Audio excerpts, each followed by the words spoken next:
Jurala hydel కేంద్రం కావచ్చు, 120 మెగావాట్ల పులిచింతల హైడల్ కేంద్రం కావచ్చు. ఆనాడు ప్రణాళికలు రచించి అప్పుడు మొదలుపెట్టిన ప్రాజెక్టులు. మొత్తం తెలంగాణ ఏర్పడే నాటికే 2960 మెగావాట్ల విద్యుత్ ఉత్పత్తికి అవసరమైన పనులు అప్పుడే స్టార్ట్ చేశారు అధ్యక్ష. ఇంకో విషయం ఏంటంటే, తెలంగాణ ఇచ్చిన కాంగ్రెస్ పార్టీ ఆనాడు యూపీఏ ప్రభుత్వం కూడా ఆంధ్రప్రదేశ్ పునర్విభజన చట్టాన్ని రూపకల్పన చేసినప్పుడు తెలంగాణ ఉద్యమంలో ఆత్మ బలిదానులు చేసుకున్న అమరుల కళను సాకారం చేయాలంటే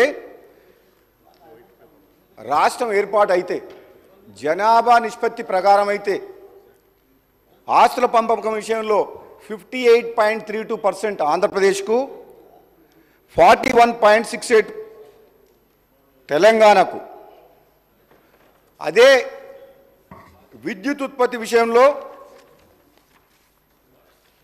రాష్ట్రం ఏర్పడిన నాటికి తెలంగాణలో సంక్షోభం ఏమన్నా విద్యుత్ రంగంలో రావచ్చని చెప్పి దృష్టిలో పెట్టుకొని 53.89 తెలంగాణ రాష్ట్రానికి విద్యుత్ విభజన చట్టంలో న్యాయం జరగాలని చెప్పి చేయడం జరిగింది అధ్యక్ష. ఆ చర్యల వల్ల యూపీఏ ప్రభుత్వం పునర్విభజన చట్టంలో ప్రత్యేకంగా విద్యుత్ రంగంలో మనం తెలంగాణకు అన్యాయం జరగొద్దని చెప్పి జనాభా నిష్పత్తిని కాకుండా ప్రత్యేకంగా విద్యుత్ రంగాన్ని దృష్టిలో పెట్టుకొని ఆనాడు తీసుకున్న చర్యల వల్ల 1800 మెగావాట్ల కరెంటు అదనంగా మనకు తెలంగాణ రాష్ట్రానికి వచ్చింది అధ్యక్ష. మరి ఇవన్నీ ఎంతో సెన్సిటివ్ ఇష్యూస్, ఎంత జాగ్రత్తగా తీసుకోవాల్సిన నిర్ణయాలు కాబట్టి ఆనాడు కాంగ్రెస్ ప్రభుత్వం అయినా యూపీఏ ప్రభుత్వం అయినా ముందు చూపుతోటి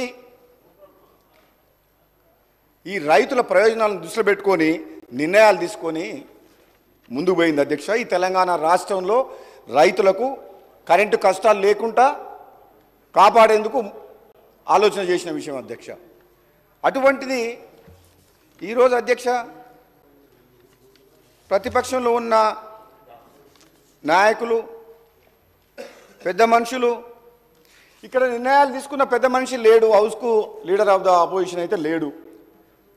ముఖ్యమంత్రిగా నిర్ణయాలు తీసుకొని ఒక ఇంపార్టెంట్ సబ్జెక్టు మీద చర్చ నడిచినప్పుడు కనీసం లీడర్ ఆఫ్ ద అపోజిషన్ హౌస్లో ఉంటే ఆయన తీసుకున్న నిర్ణయం వల్ల జరిగిన నిర్వాహకం ఏ విధంగా జరిగింది, ప్రజలకు, వినియోగదారులకు, విద్యుత్ సంస్థలకు ఏ విధంగా నష్టం జరిగింది, ఈ నష్టాల ఊబిలోకి ఎందుకు నెట్టబయటపడ్డాయి ఈ విద్యుత్ సంస్థలు అనే విషయము మేము కొంచెం చెప్పుకునే అవకాశం, ఆయన వినే అవకాశం ఉండేది అధ్యక్ష. మన దురదృష్టవశాత్తు ఏంటంటే మీసా నాయకులు అంటారు మీ నాయకుడు రాలేదంటే మీ స్థాయికి ఆయన అవసరం లేదు, మేమే చాలని అంటుండ్రు అధ్యక్ష. వీళ్ళ స్థాయి ఏందో 10 ఏళ్లలో కేసీఆర్ గారు ముఖ్యమంత్రిగా ఉన్నప్పుడు వీళ్ళ స్థాయి ఏంది, మంత్రులు, ఎంపీలు, అధికారుల మాట ఎవరైనా విన్నారా అధ్యక్ష? నో అపాయింట్మెంట్, ఒంటెద్దుపోకడా, నిజం ఉన్నట్టు అట్లా కాదు ఇట్లా అని చెప్పే అవకాశం వీళ్ళకి ఎవరికైనా ఇచ్చిండా అధ్యక్ష? ఆయన అంత దమ్ము ధైర్యం వీళ్ళకు లేదు, ఆయన వినేవాడు కూడా కాదు.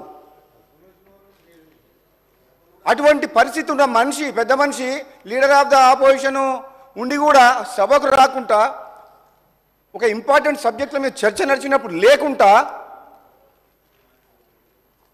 వీళ్ళంటారు మరి లీడర్ ఆఫ్ ద ఆపోజిషన్ ఎందుకు ఉండాలి అధ్యక్ష? మరి అటువంటిప్పుడు ఆయన సభకే రానప్పుడు ఆయన అవసరం లేదని వీళ్ళే అంటుండ్రు. మరి మీరే మీ లోపల ఎవరో ఒకరు సభలో లీడర్గా మీరు ఎల్ఓపి కాండి.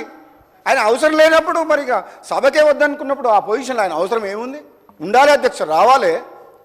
ఆయన చేసిన మంచి పనులుంటే ఈ కాంగ్రెస్ ప్రభుత్వం ఈరోజు రైతులు 2004లో ఆశీర్వదించినట్టు మళ్ళీ 2023లో కూడా రైతులు నమ్మకంతో కాంగ్రెస్ పార్టీ మళ్ళీ అధికారంలోకి వస్తే మాకు మా ప్రయోజనాలు మమ్మల్ని కాపాడుతారన్న నమ్మకంతో ఈరోజు రైతులు మాకు అధికారం ఇచ్చిండ్రు. అంటే రైతులకు కాంగ్రెస్ పార్టీ ప్రభుత్వం మీద, కాంగ్రెస్ పార్టీ మీద, రాహుల్ గాంధీ నాయకత్వం మీద, సోనియా గాంధీ గారి నాయకత్వం మీద అంత నమ్మకం ఉంది అధ్యక్ష. వాళ్ళ అధికారంలో మేము వచ్చినప్పుడు మేము ఏం చెప్తున్నాం? మేము తీసుకున్న నిర్ణయాలు ఏంది? మరి మీ 10 ఏళ్ళు మీరు ప్రజల అవకాశం ఇస్తే మేమేమేం పొరపాట్లు చేసిండ్రు? ఒకవేళ పొరపాటు చేసిన దాని మీద కూడా ముఖ్యమంత్రి గారు కూడా కమిషన్ ఏర్పాటు చేసిరు. మళ్ళీ సుప్రీంకోర్టు ఇన్వాల్వ్ అయ్యి జడ్జిని కొత్త జడ్జిని అపాయింట్ చేయమన్నారు. ఎంక్వైరీలు చేస్తున్నాం. కానీ మేము చెప్పే మంచిది ఏదైనా ఉంటే, మీ సూచనలు కూడా మీరు ఏదైనా మంచి చెప్తే మీరు వినండి, ఓపికతోటి సమర్థించండి, సపోర్ట్ చేయండి. యాజ్ ఏ అపోజిషన్గా ప్రజలకు మేలు చేసే విషయంలో, కరెంటు విషయంలో, ఇటు విద్యుత్ అనేది డొమెస్టిక్ కావచ్చు, ఇండస్ట్రియల్ కావచ్చు, కమర్షియల్ కావచ్చు, అగ్రికల్చర్ కావచ్చు, 4 సెక్టార్లని కాపాడాల్సిన బాధ్యత ఈ ప్రభుత్వం మీద ఉంది. కరెంటు లేని 10 నిమిషాలు కూడా ఉండలేము. గంట సేపు నీళ్ళు లేకుండా ఉండగలుగుతాం అధ్యక్ష. ఈ హౌస్ కూడా 10 నిమిషాలు కూడా 5 నిమిషాలు కూడా నడవదు అధ్యక్ష. కరెంట్ లేకపోతే మనం ఏ పని ముందుకు పోలేము. అటువంటి కరెంటు విషయంలో మీరు తీసుకున్న నిర్ణయాల విషయంలో మీరు ఏదన్నా చెప్తే కొంచెం ఫ్రస్ట్రేషన్ ఉండకండి. బయట కూడా ప్రెస్ మీట్లు పెట్టి ప్రభుత్వం మీద దుమ్మెత్తి పోస్తున్నారు అధ్యక్ష. చేసిన తప్పులు చాలవని చెప్పి ఇంకా ఉల్టా మేము ఇప్పుడు ఆ విద్యుత్ రంగాన్ని ఏ విధంగా నష్టాల ఊబి నుంచి బయటికి తీసుకొచ్చి గాడిలో పెట్టి